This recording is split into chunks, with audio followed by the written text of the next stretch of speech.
She didn't just lie about his wife. She didn't just lie about his children. President Trump's voice roared from the university stage, raw with a fury that stunned the nation. Today, Jasmine Crockett desecrated the memory of the dead to score a political point, and for that, there is no forgiveness.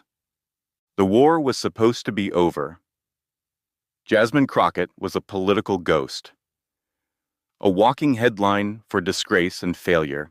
The vice president, J.D. Vance, and his wife, Usha, were finally finding a fragile peace, trying to shield their family from the toxic fallout of Crockett's collapsed crusade.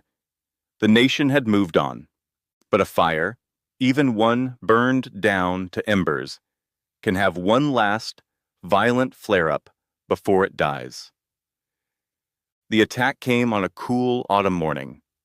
Usha Vance was scheduled to deliver a keynote address on constitutional law at a prestigious university, a moment meant to highlight her own brilliant career and shift the focus back to normalcy.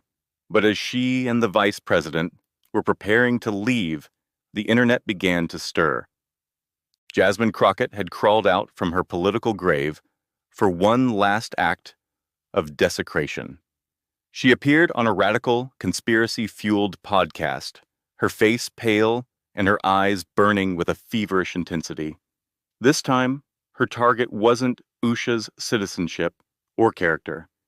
It was something far more sacred, something foundational to J.D. Vance's very identity, the memory of his beloved grandmother, his mama.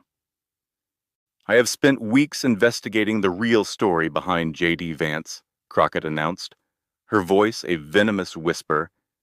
The story he sold to America in his book is a lie, a fairy tale. My sources have uncovered the truth about his sainted mama, a truth of hidden addiction, of petty crime, of a family history built not on all Appalachian resilience, but on a legacy of grift and shame that J.D. Vance has been hiding his entire life. The lie was breathtaking in its cruelty. It wasn't just a political smear, it was an act of grave robbing, an attempt to poison the memory of a woman who had been the bedrock of Vance's life. In their private residence, J.D. Vance watched the clip, and for the first time in this long, brutal saga, Usha saw his composure crack. This wasn't a lie he could rebut with a document or a legal argument.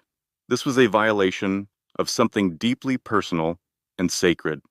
"She's attacking my grandmother," he said, his voice a low, strangled whisper of disbelief and rage. "A woman who is not here to defend herself. A woman who gave me everything." He looked at Usha, his eyes filled with a raw, helpless fury. "How do I even fight this? I can't put my mama on trial." "You don't," Usha said, her own voice trembling with anger, but her resolve like steel. She put her hands on his shoulders. "You don't let this ghoul drag your family's memory through the mud. You hold your head high.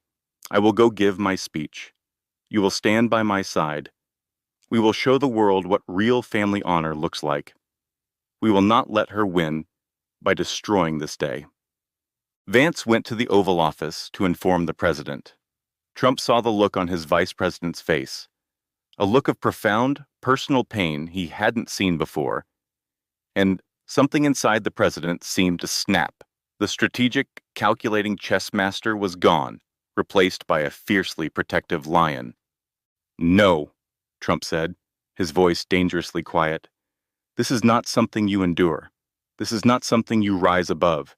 This is something you annihilate." He stood up, pacing the room, his movements tight and coiled. "She has gone too far.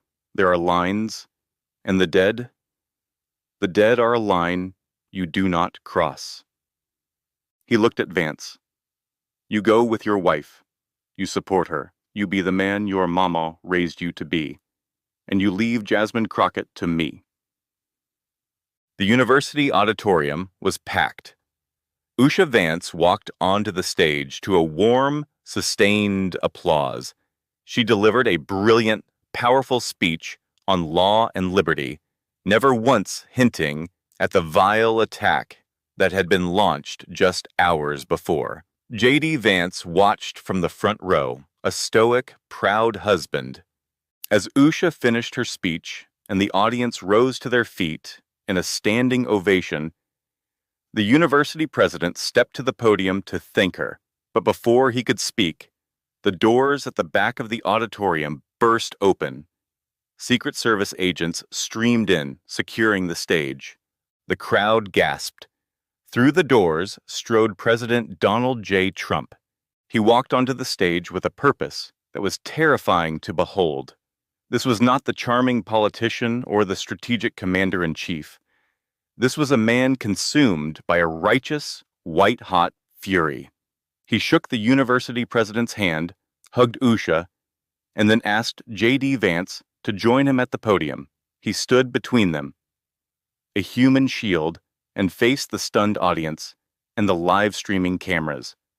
"I am not on your schedule today," Trump began, his voice a low rumble that silenced the entire room.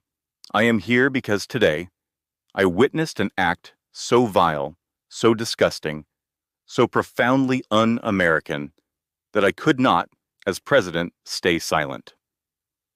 He looked out at the crowd, his eyes blazing. Today, a disgraced politician, a woman whose name I will not dignify by speaking, launched an attack, not on the vice president, not on his wonderful wife, but on his grandmother, a woman who has passed on, a woman who cannot defend herself. His voice began to rise, shaking with a fury that was raw and real. Politics is a tough business, I know that. But we are a nation of people who believe in decency. We believe in honor. We believe that family is sacred, and we believe that the memories of our loved ones are holy ground. She didn't just lie about his wife. She didn't just lie about his children, he roared, his voice echoing through the hall. Today, Jasmine Crockett desecrated the memory of the dead to score a political point. And for that, there is no forgiveness. There is no political explanation. There is only shame. He turned and looked at J.D. Vance, his expression softening, for a brief second, with fierce loyalty. "I know this man. I know his story. His story is one of love, and of a tough, strong, incredible woman who saved him. And this disgraceful smear, this attack on his mama, is the final pathetic act of a soulless ghoul who has nothing left to offer this world but her own poison." He faced the cameras again, his finger jabbing at the air. "So I am here to say this to the nation, and to the ghost of a politician who has finally shown her true, ugly face. This is over. We will not debate you. We will not engage you. We will not even acknowledge you.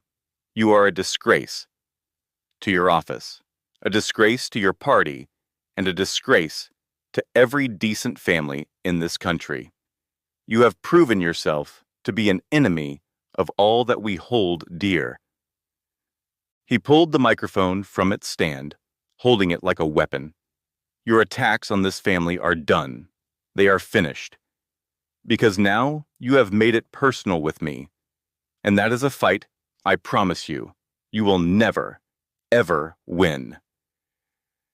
He slammed the microphone back into its stand with a deafening crack. The speech was over. It had not been a political address. It had been a declaration of total war, a raw, unfiltered, and furious defense of a friend's family honor. The crowd, stunned into silence for a moment, erupted into a thunderous roar that shook the very foundations of the building. Jasmine Crockett, watching from her sad, lonely exile, felt the finality of it. She had launched her most vile, most personal attack, and in response, the President of the United States had personally and publicly excommunicated her from the human race. His fury was her political epitaph. In an unprecedented move, President Trump personally intervened to unleash his full fury over the disgraceful smear against Vance's grandmother. What was it about this specific attack on the memory of a loved one that you believe triggered such a powerful and personal response from the president? Share your thoughts below, and for more stories of unwavering loyalty, be sure to subscribe.